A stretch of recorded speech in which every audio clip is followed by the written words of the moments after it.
I had my second physical therapy session today.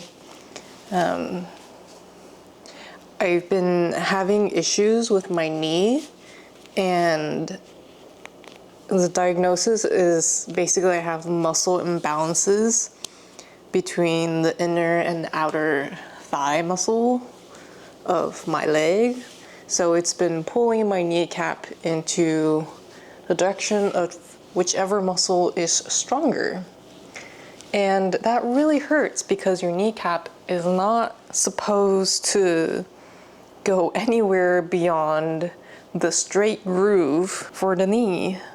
I don't really know how to explain this that well, but that's how I understand it. These are pizza bowels. I got them at Costco. They basically look like bowels on the outside, but on the inside, it's got pizza filling. Or like a pepperoni and cheese pizza filling. They're okay. I think it very much tastes like bao. Like the bao bun part is actually decent, and the filling I think could be better. Hello, how is everyone today? I hope your week has been filled with positive moments and opportunities. If for any reason you've been struggling with doubt, indecision, or concerns over how to move forward on whatever it is that you're struggling with, well, you and I have something in common. If you aren't, and your week has been absolutely perfect, then I am so very happy for you. Truly. Sometimes it feels like so much effort to get a good week without something going wrong. So, in this week and a half-ish, I've been battling an ant invasion. It feels like everywhere I look, there's an ant. I go dip my brush into some paint, and there's an ant. I grab a cup of tea, and it's crawling with ants. I look up and down through every crevice and crack and can't seem to figure out where they're coming from. I did actually figure it out eventually, and there's been at least 6 different locations, my god. But this really disrupted my work sessions, meaning I have a lot of random moments of art creating. Most of these are not full start to finish because I kept getting distracted and forgetting to film. So I hope you don't mind this montage of seemingly random moments of art making. I intentionally broke it up even further during the editing just to mess with you even more. Just kidding, I thought it would be fun. I'm sure the thumbnail will show the finished pieces.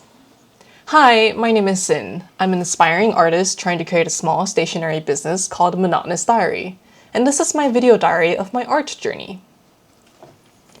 I've been struggling a lot with my business lately. My business is basically just my art in various physical formats. Currently, that includes stickers, prints, and bookmarks. The thing is, I've got 2 wildly different styles, my digital versus my traditional. And it's been giving me very mixed feelings. My Instagram is primarily all of my traditional work, which is what I do most of the time. I don't think I've posted a single one of my digital art as an actual post. I have featured it in stories and posted about them in threads, but it's something I rarely do these days. It just feels so inconsistent. I don't know. I've also been struggling over the cost of everything.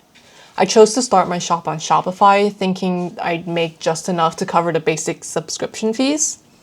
I'd also set up a shop on Etsy since I already have an account from a few years ago when I didn't require the initial shop setup fee.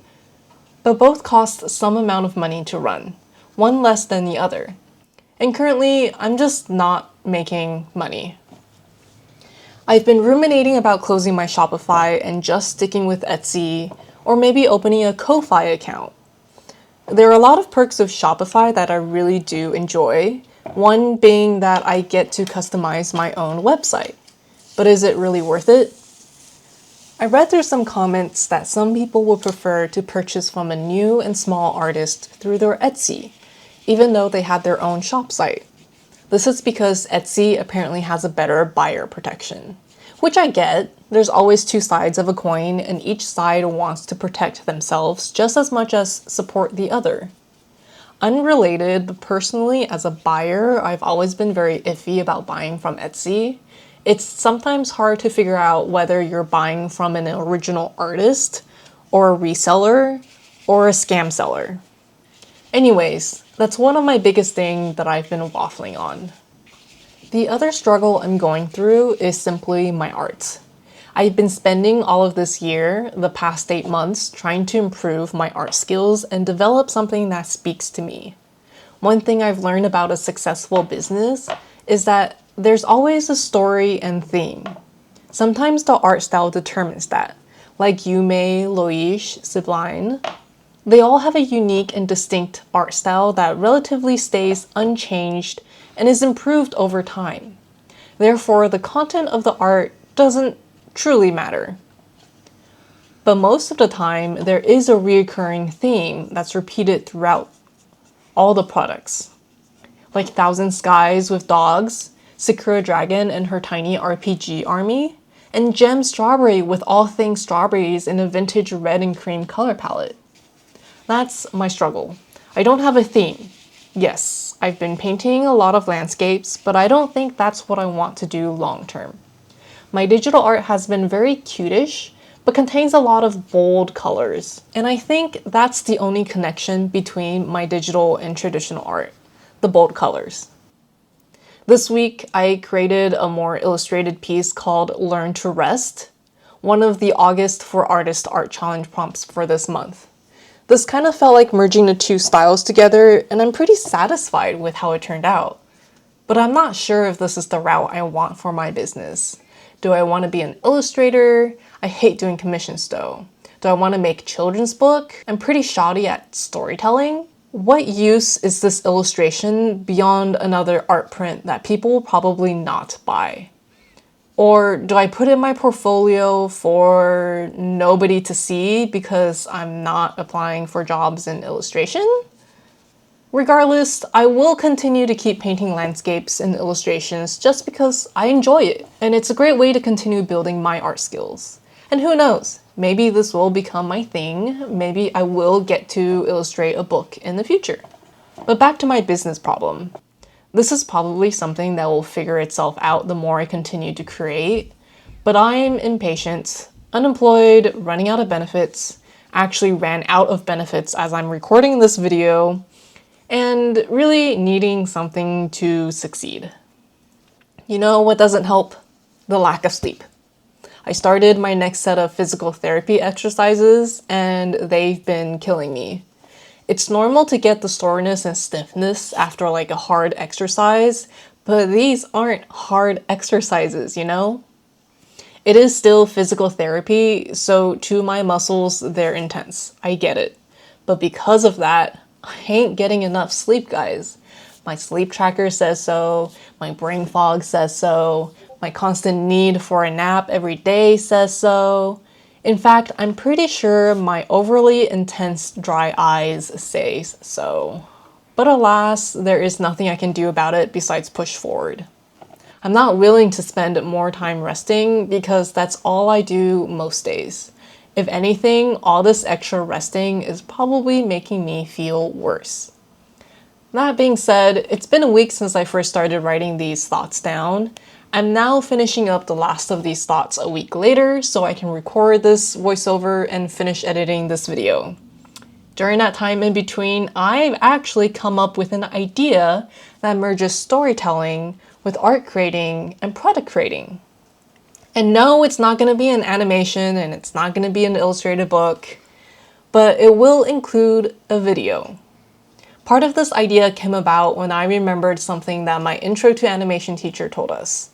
Everything we do in life contains a story, no matter how little the action may be. It's the way we tell the story that makes it compelling. Back then, my teacher wanted every single one of us to tell at least one 5 to 10 minute story during any of the class sessions. It could be about literally anything, even the most mundane thing. He didn't force us to do it, but he had high hopes. I'm pretty sure the majority of the class managed to tell at least one story. I, unfortunately, did not. The thought of speaking in front of the entire class, even if it's just at my seat, was so anxiety-inducing. I would most definitely be stuttering and fumbling and forgetting what I just said. It was like choosing a death sentence. I was so uncomfortable. I think the teacher really hoped that I would finally tell my story because every class day, he would glance over at my direction with a spark of hope that maybe that day would be the day. I still feel pretty disappointed in myself that I just couldn't do it. I never continued my animation career after that class.